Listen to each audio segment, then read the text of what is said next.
march band director at Arlington High School. I started in marching music in 1987 as a student entering ninth grade at a high school in Maryland. My high school band experience was not very good. My high school band was not a very talented group. But later I joined marching bands both at college. I taught marching bands in college, and I worked in the world of competitive drum bugle corps, first as a marching member and then as a staff member. Later, as I became a full-time music educator, I always had that as a component. I can honestly say that the hardest things that I've ever experienced, both mentally and physically in my entire life, have been in the marching music world. The three most important things that I can think of in terms of just sheer exhaustion are: you are constantly required to move and physically manipulate equipment at a very high level like an athlete. Studies have shown that this activity routinely produces the same metabolic changes in performers, such as myself when I was that age, as runners in the middle of a long distance race.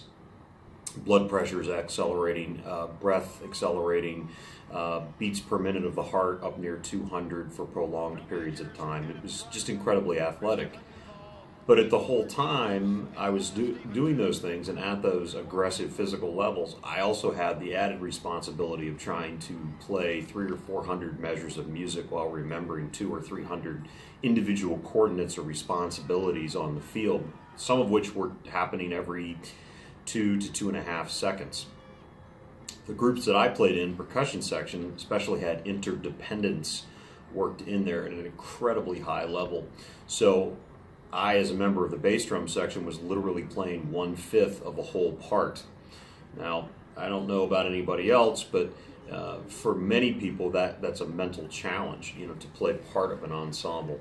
I've often described marching music as a race, except for while you're doing the race, you're also doing complex analytical math. You're also creating a masterwork of art, and at the same time, you and 100 or 150 of your friends have to start at the starting line at exactly the same instant, run exactly the same number of steps, crossing each checkpoint in the race exactly at the same time, crossing the finish line at exactly the same time, and oh, by the way, the style of running that you're using has to be identical. Without that, we're not considered a very good marching program. Here at Arlington, we have the benefit of having a phenomenal marching program for the state of New York. Now, there are certainly band programs out there nationally that are significantly better in hotbeds around the country, but for the northeastern portion of the United States, we're one of the elite programs. Every year, we welcome 40 or 45 students who have never ever experienced this activity before. They've never marched. Some of them have a dance background. Maybe they know how to do ballet or tap. Maybe some of them know how to play their instrument. Maybe some of them are transitioning into another instrument. And within a matter of 4 months, we take them from hi, this is what marching band is, to now joining us in their state championship performance, that same 14-year-old. So imagine what that does. First of all, the amount of time that kid is spending learning the craft is greater between the summer and early fall than an English kid will stay in English class for an entire school year. 180 days of school, English is about 48 minutes a day. You can do the math. In the marching band world, that same kid he has rehearsed that much before the first day of school. It's an incredible burden. Most students have never experienced anything like it, and the activity that we're asking them to do is very foreign.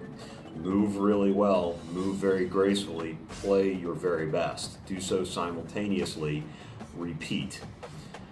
So for us, in terms of that mental and physical durability to be able to make it through those programs, we have to build the students up. We have to start small. We have to build an incremental run. And if we're lucky, over the course of 2 months, we can train the students to perform an 8-minute show. So let's contemplate that for a second.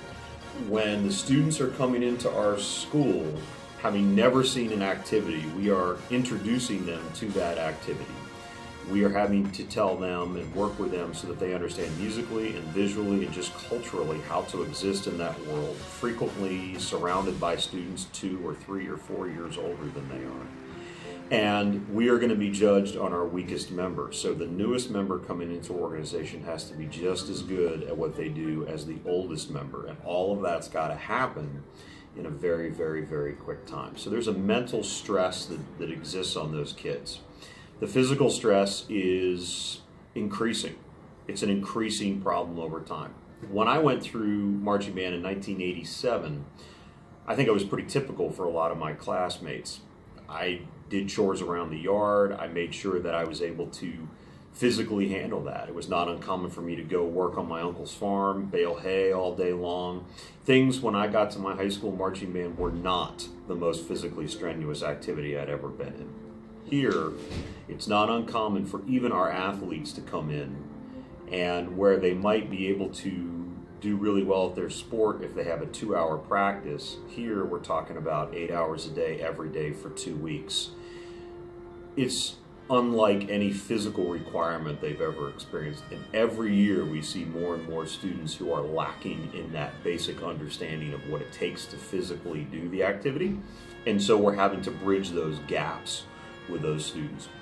We're having to start from a weaker area, from an area more of introducing people to the outside, and this is the kind of clothing you need to wear, and these are the kinds of shoes you need to wear, and sunscreen is your friend, and you've got to wear a hat, because if you're going to be in the sun for more than 5 minutes at a time, you need to take precautions. And we're literally having to push those kids to the same point that their older brothers and sisters, their parents, their grandparents had to get to in this activity in the 80s and the 70s and the 60s. So it really creates a huge physical stress on students. It's not uncommon out of the 40 or 45 students that we see that 38 to 42 of them every year are experiencing the most physically, mentally, and emotionally taxing activity in their lives to that point.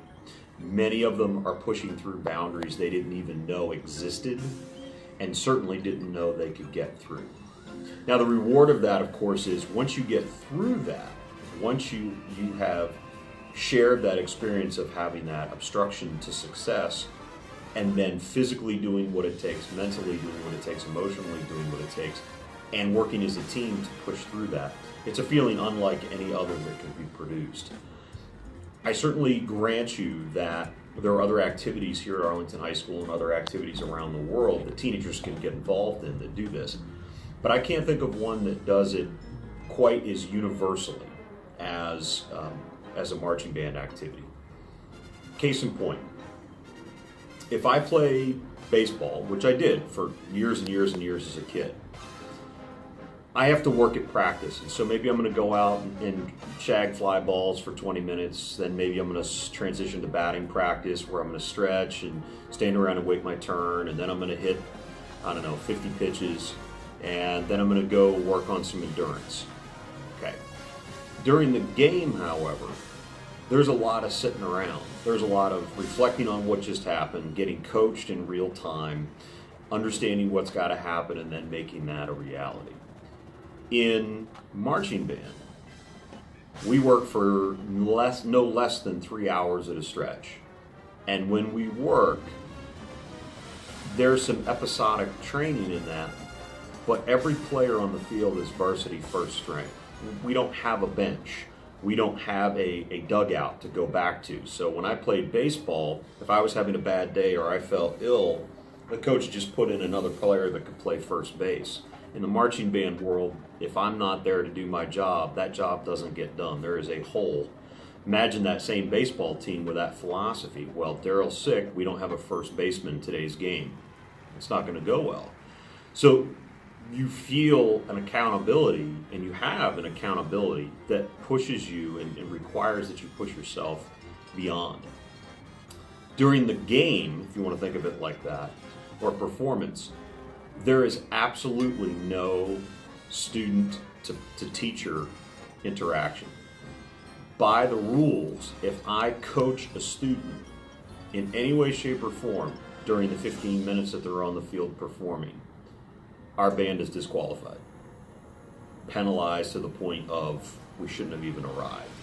So we get the band on the field, and myself and the entire instructional team and all the adults that could potentially assist a student, we by rules are required to go to the grandstand, and we have to stay there. Everything that happens, every sound, every sight, every tempo, every start, every stop, has to be by students, for students. And every single player on our team is on the field for every single moment of the show.